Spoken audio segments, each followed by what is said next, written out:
সীমান্তে এক বিন্দু ছাড় নয়, কথা হবে চোখে চোখ রেখে। সাম্প্রতিক সময়ে বিজিবির কর্মকাণ্ড ঠিক এমনই বার্তা দিচ্ছে।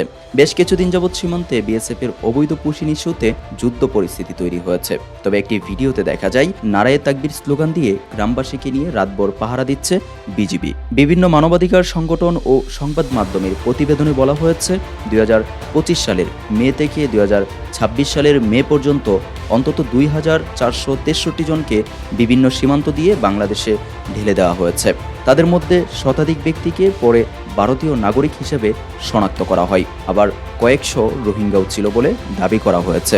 বিজিবি বলেন, সীমান্তে বিএসএফ তথা ভারতীয়দের দ্বারা চরম মাত্রায় মানবাধিকার লঙ্ঘন ও আন্তর্জাতিক সীমান্ত আইনের লঙ্ঘন করা হচ্ছে।